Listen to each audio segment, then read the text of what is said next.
नमस्कार साथियों। तो आज है 7 सितंबर 2025। कल 8 सितंबर मंडे यानी सोमवार से एक नया ट्रेडिंग वीक शुरू होने जा रहा है। तो बात करेंगे इस वीडियो में शेयर मार्केट से रिलेटेड बहुत सारे इंपॉर्टेंट लेटेस्ट अपडेट शेयर करूंगा आपके साथ, क्योंकि कल मार्केट के लिए काफी वाइटल है। उसके साथ साथ ग्लोबल मार्केट का हालचाल, एफएसडीएस का डेटा और मोस्ट इंपॉर्टेंट पार्ट कल मार्केट एनालिसिस। तो रिक्वेस्ट करूंगा आप सभी को प्लीज वीडियो को बिना स्किप के पूरा अंत तक जरूर देखना, और खास करके इस वीडियो की आखिरी 3-4 मिनट पे जब हम मार्केट का एनालाइज करेंगे ये समझने की कोशिश करेंगे कि कल मार्केट किस तरह मूव कर सकता है 8 तारीख को। उस पार्ट को तो कतई मिस मत करना। ओके, तो आइए सर, सबसे पहले हम चेकआउट करते हैं आज हमारे मार्केट एनालिस्ट ने क्या कहा।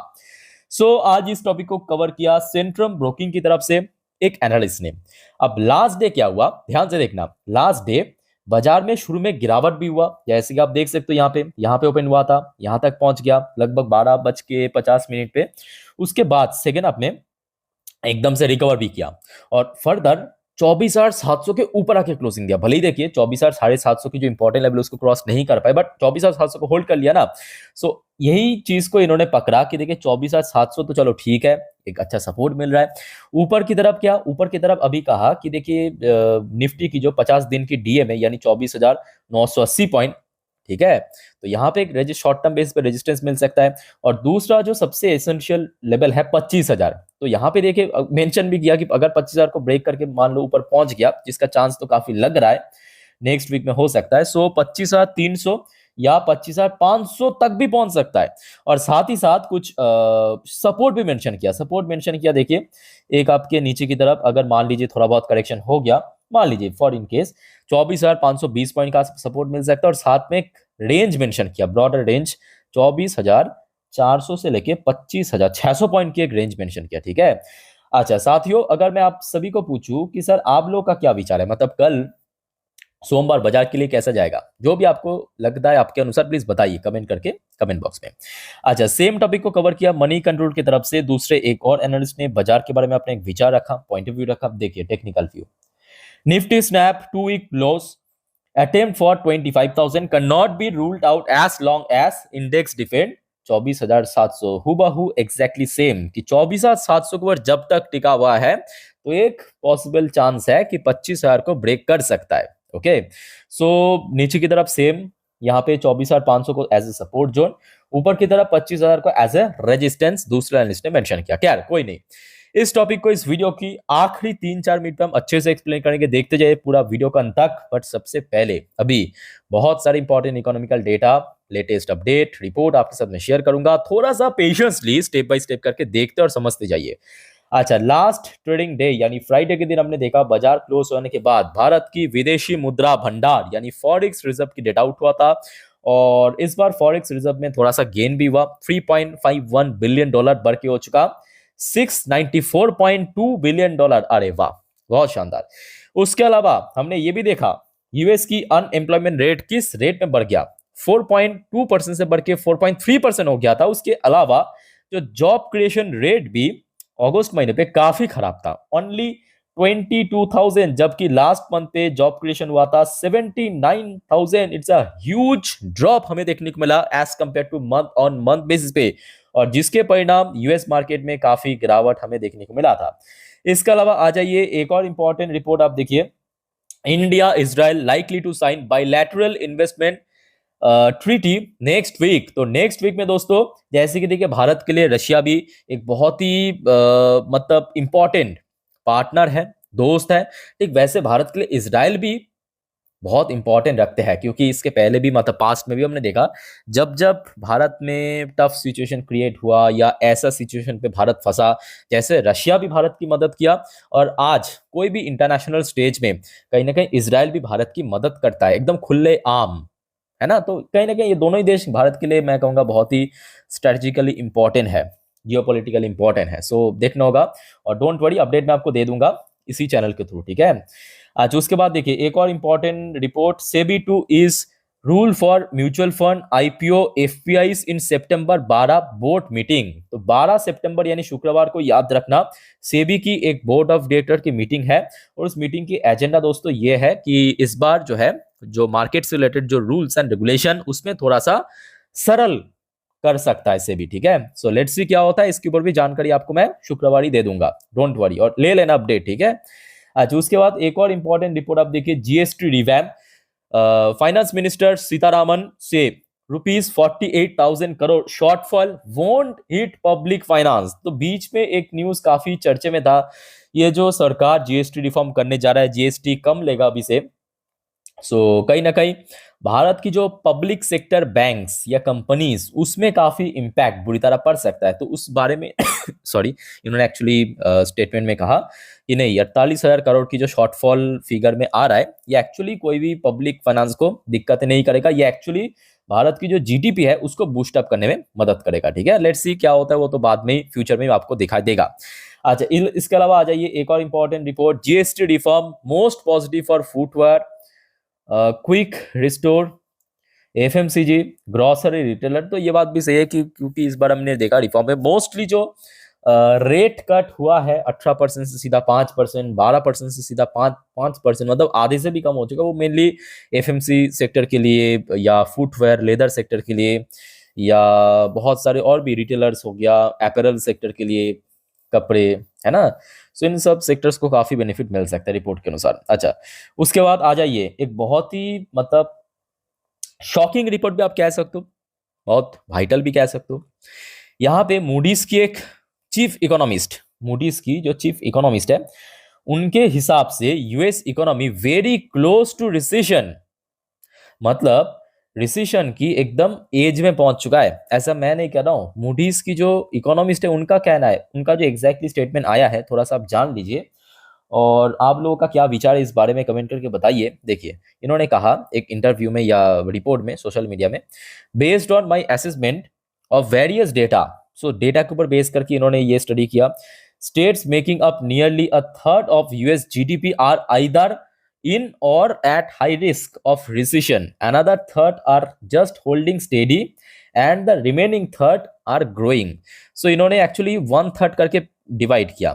इन्होंने कहा कि देखिए, यूएस इकोनॉमी को अगर हम 3/3 में मतलब ऐसे बांटे, ठीक है, ऐसे बांटे, तो फर्स्ट जो 1/3 हो गया वो एकदम रिसेशन की किनारे पे आ चुका है, और जो सेकेंड 1/3 है वो काफी हद तक स्टेबल है, और ये जो 1/3 है आखिरी वाला, वो थोड़ा ठीक ठाक ग्रो कर रहा है। तो मतलब इनके हिसाब से कहीं ना कहीं यूएस इकोनॉमी अभी थोड़ा बहुत स्ट्रगलिंग फेज में भी है और रिसेशन के काफी नजदीक भी आ चुका है, ठीक है। और ये तो साफ डेटा समझ आ रहा है, क्योंकि जहाँ पे सीपीआई डेटा लगातार बढ़ता जा रहा है, जॉब क्रिएशन इतना कम हो रहा है, अनएम्प्लॉयमेंट रेट बढ़ता जा रहा है, ठीक है। तो लग तो रहा है कि चलो ठीक है, वहां पे कुछ ना कुछ गड़बड़ तो हो रहा है। अब देखना पड़ेगा कि डोनाल्ड ट्रम्प अपनी ईगो को लेके बैठता है या इसके ऊपर कुछ काम भी करता है।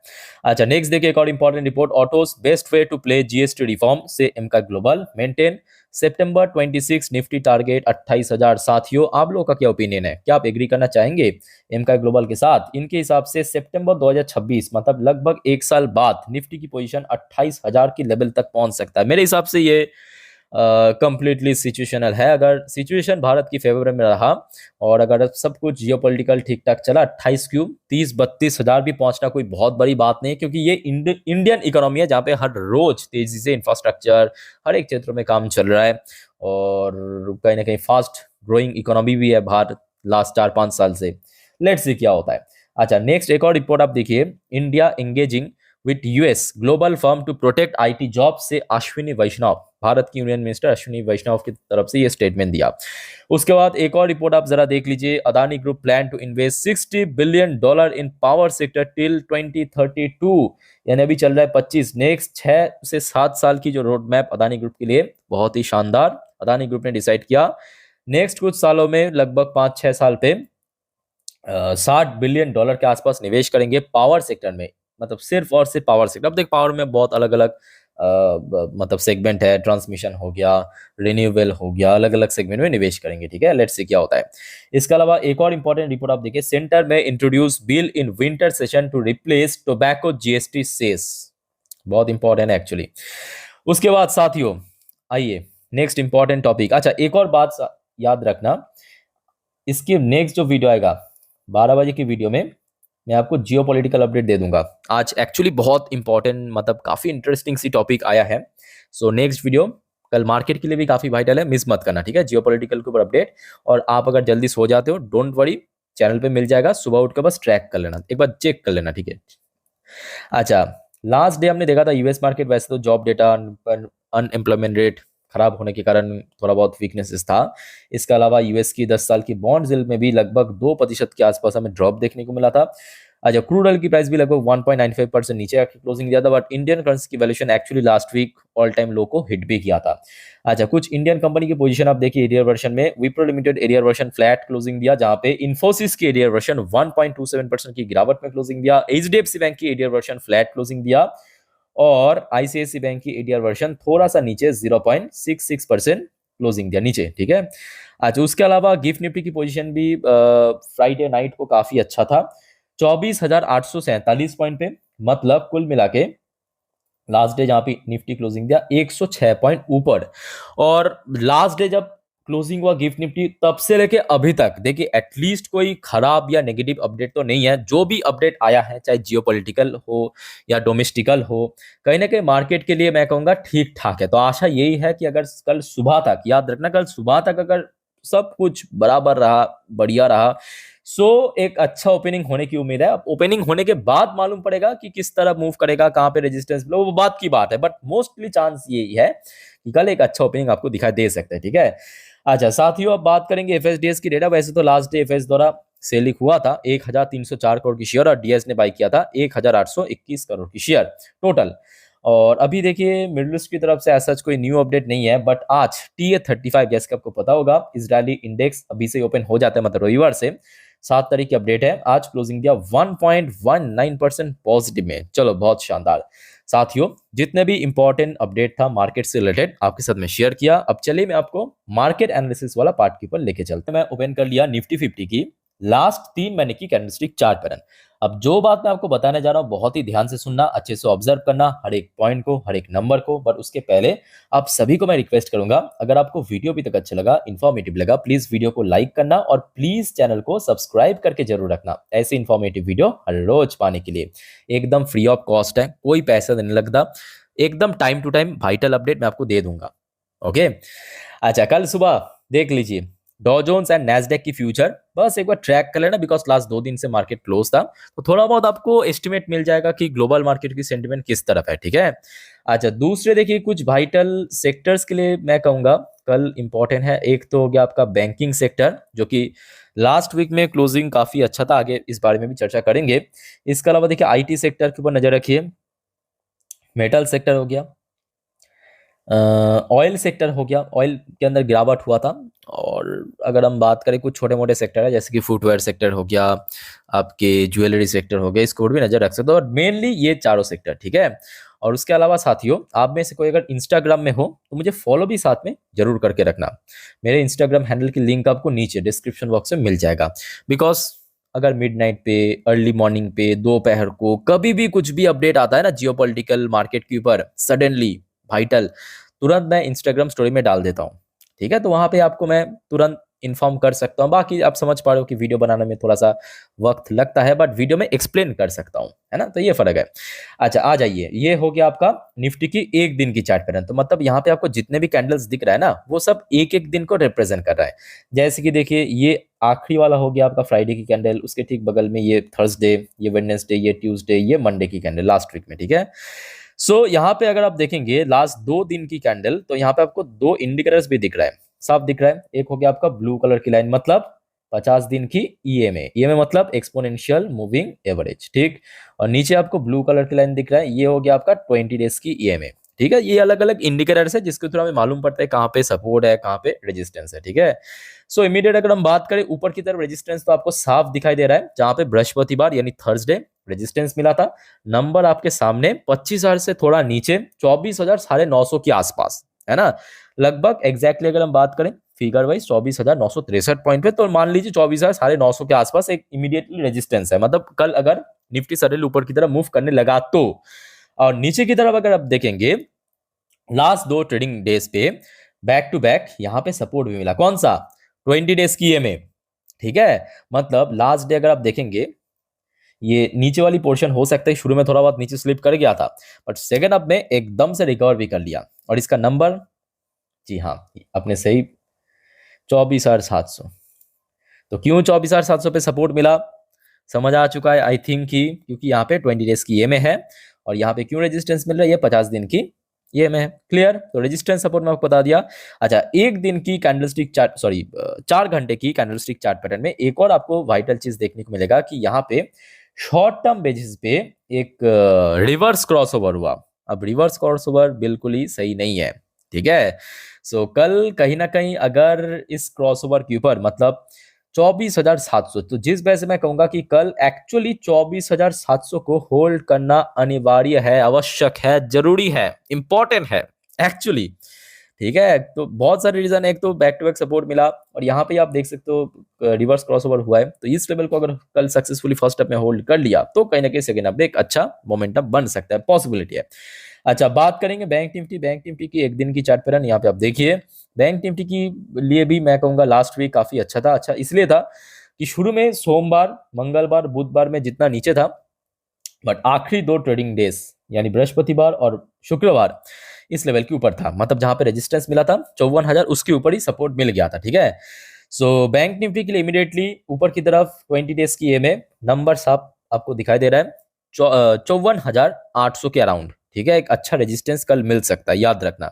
और नीचे की तरफ सपोर्ट की बात करें, सपोर्ट सिंपल ये जो 54,000 की लेवल है जहां पे लास्ट 2 दिन सपोर्ट मिला था, ठीक है। तो मैं आपको निफ्टी 50 बैंक निफ्टी बढ़िया से एक्सप्लेन कर दिया।